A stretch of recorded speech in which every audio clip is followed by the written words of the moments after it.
নমস্কার বন্ধুরা, আশা করছি আপনারা খুব ভালো আছেন। তো আজকে আমি নিয়ে চলেছি ধোসার রেসিপি। তো আজকে আমি কম জিনিস দিয়ে আজকে ধোসা বানিয়ে দেখাবো, তার সাথে দেখাবো আজকে ধোসার তরকারি। আশা করছি এই রেসিপিটা আপনাদের ভালো লাগবে। অনুরোধ রইল পুরো ভিডিওটা দেখার। চলুন ভিডিওটা শুরু করা যাক। তো প্রথমে আমি এখানে 1 কাপ চাল নিয়ে নিয়েছি। এখানে আমি আতপ চাল নিয়ে নিয়েছিলাম। আর যেহেতু আমি এটা বিকালের দিকে, তো আমি এখানে সকালবেলায় আমি 1 কাপ মতন চাল আমি এখানে ভিজিয়ে রেখেছিলাম। আর এখানে নিয়ে নিয়েছি আমি বিউলির ডাল 1 কাপের একটুখানি বেশি নিয়ে নিয়েছিলাম। এটাও সকালবেলা ভিজিয়ে রেখেছিলাম, তো খুব সুন্দর ফুলে উঠেছে। আর এখানে নিয়ে নিয়েছিলাম 1 মুঠো মটর ডাল। এটাও আমি সকালবেলা ভিজিয়ে রেখেছিলাম। তো দেখতে পাচ্ছ কত সুন্দর ফুলে উঠেছে। আমি নিয়ে নিয়েছি একটা মিক্সার বোল। এর মধ্যে দিয়ে দেবো আমি চাল।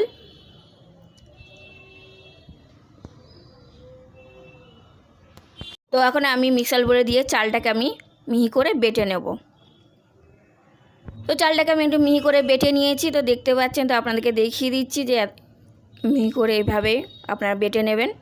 তো আবারও আমি মটর ডাল আর বিউলির ডাল আমি ভালো করে পেস্ট করে নিয়েছি। আর আমি আরও চালটাকে একবার মিহি করে বেটেছি, একবার একটু দানা দানা বেটেছি। তো পুরো আমার বাটা হয়ে গেছে। এখানে চাল ডাল একসাথে সব বেটে নিয়েছি। তো এখন আমি এর মধ্যে দিয়ে দিচ্ছি স্বাদ মতো নুন। এরপর আমি দিচ্ছি 1 কাপ দই। দইটা কিন্তু আমার বাড়িতে পাতা ছিল। আর আপনারা চাইলে বাড়ির দই দিয়েও বানাতে পারেন, আর না চাইলে দোকান থেকে কিনে এনে টক দই দিয়ে বানিয়ে নিতে পারেন। আর আমি এখানে দিয়েছি ইনো। আমি এখানে জিরের ইনোটা ব্যবহার করেছি। আপনারা চেষ্টা করবেন যে গ্রিন কালারের যে প্যাকেটে ইনো হয় সেই কালারের ইনো ব্যবহার করতে। এরপর আমি একটা হ্যান্ড ব্লেন্ডার দিয়ে আমি এটাকে ভালো করে ফেটিয়ে নেব। যেহেতু আমি ইনোটা দিয়েছি, তো কালারটা একটু চেঞ্জ হয়ে গেছে। তো এটাকে আমি ভালো করে ফেটিয়ে নিয়েছি। তো এরপর আমি এটাকে ঢাকনা দিয়ে আমি আধ ঘন্টার জন্য রেখে দেবো। এরপর চলুন আমরা তরকারিটা বানিয়ে ফেলি। এখানে আমি 4টে মিডিয়াম সাইজের আলু আমি সিদ্ধ করে নিয়েছি। আর এখানে কারি পাতা, কাঁচা লঙ্কা এখানে 2টো, আর পেঁয়াজ বড় 1টা। আর এখানের মধ্যে কড়ার মধ্যে আগে তেলটা আমি গরম করে নিয়েছি। এর মধ্যে দিয়েছি সর্ষে ফোড়ন। এর মধ্যে দিয়ে দিলাম পেঁয়াজটাকে একটু লালচে করে একটু ভেজে নেব। তো এর মধ্যে এখন দিয়ে দেবো কারি পাতা। তো পেঁয়াজ আমি লালচে করে ভেজে নিয়েছি। তো আগে থাকতে যে আলু আমি সিদ্ধ করে রেখেছিলাম সেটা এখন দিয়ে দিচ্ছি। তো দেওয়ার পর একটু নেড়ে চেড়ে নিলাম।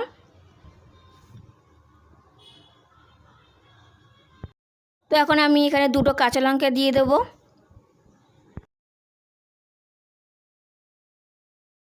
দিয়ে দিচ্ছি স্বাদ মতো নুন আর সামান্য পরিমাণে হলুদ।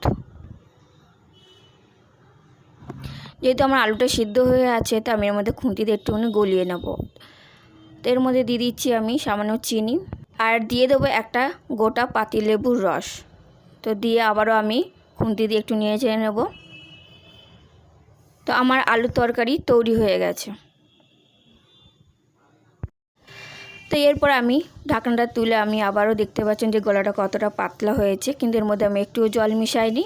আর এদিকে আমি ননস্টিক প্যানটা নিয়ে নিয়েছি। তো ননস্টিক প্যানের মধ্যে আমি সামান্য তেল আর জল দিয়ে ভালো করে ননস্টিক প্যানটাকে মাখিয়ে নিয়েছি, ইয়েতে যাতে ধোসাটা তুলতে সুবিধা হয়। অনেক সময় কি হয় যে ধোসা উঠতে চায় না ননস্টিক প্যান থেকে।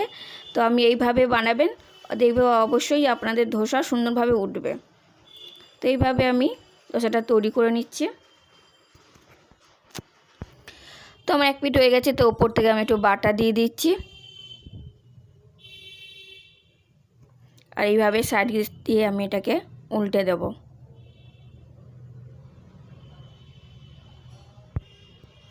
এখন যে আমি তরকারিটা বানিয়ে রেখেছিলাম সেটা এখন দিয়ে দিচ্ছি এর মধ্যে, ধোসার মধ্যে। তো এখন আমি এটাকে উল্টে দেব, এরভাবে ফোল্ড করে নেব। ধোসা আমার তৈরি হয়ে গেছে। তো আপনাদেরকে আরেকটা করে দেখিয়ে দিচ্ছি। তো আপনাদেরকে আরেকটা আমি ধোসা করে দেখিয়ে দিচ্ছি, যে যতটা পারবেন এটাকে পাতলা করার চেষ্টা করুন ধোসাটাকে।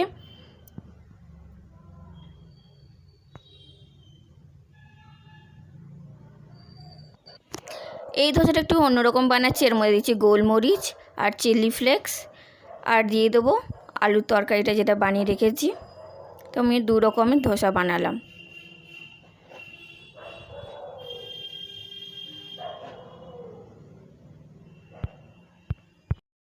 আবারও আমি এই ধোসাটা সুন্দরভাবে করে নিলাম।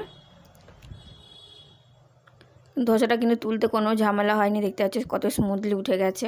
ধোসা আমার তৈরি হয়ে গেছে, এরপর আমি পরিবেশন করব।